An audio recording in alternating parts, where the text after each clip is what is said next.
Hello, এখানে উপস্থিত সকলকে আমার শ্রদ্ধা ভালোবাসা এবং আজ এই অনুষ্ঠানে সান্তানদীর এক সুন্দর উপস্থাপনা আয়োজন, ওনাকে অসংখ্য ধন্যবাদ এবং ডক্টর বন্দন দত্ত মহাশয় এবং সকলকেই আমার তরফ থেকে শুভেচ্ছা, অভিনন্দন, ভালোবাসা জানিয়ে একটি কবিতা আমি পাঠ করছি স্বরচিত। কবিতার নাম কালের নিয়মে।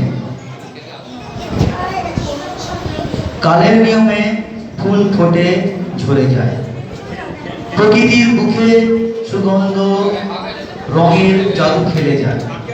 কালের নিয়মে গাছের সবুজ পাতা ঝরে যায়, আগামীর ডাকে নতুন পাতার আগমন। জন্ম মৃত্যুর খেলা চলতে থাকে অনন্ত, ধ্বংস সৃষ্টির কাজে ব্যস্ত প্রকৃতি জন্মলগ্ন থেকে। কালের নিয়মে পুরানো সবকিছু একদিন হারিয়ে যাবে, নতুনের আগমন ঘটবে, নবাগতদের মেলা বসবে। তবে এত চিন্তা কিসের? দুঃখ, কষ্ট, যন্ত্রণার মায়াজালে জড়িয়ে কি হবে? কি হবে এত ব্যথা বুকে নিয়ে থেকে? কালের নিয়মে যখন সব হারিয়ে যাবে একদিন, তবে আনন্দে থাকাটাই সব থেকে ভালো হবে। কালের নিয়মে সব যখন হারিয়ে যাবে, তখন নিজে ভালো থাকো, অপরকে ভালো রাখো। এভাবে চলাটাই শ্রেয় হবে। নমস্কার।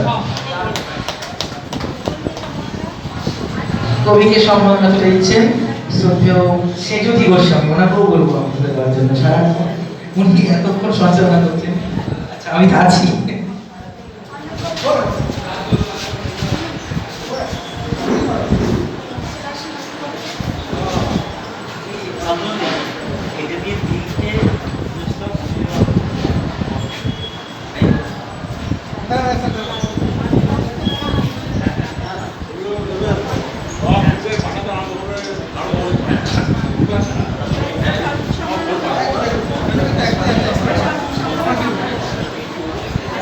শ্রদ্ধেয় অশ্রুকণা দাস মহাশয়।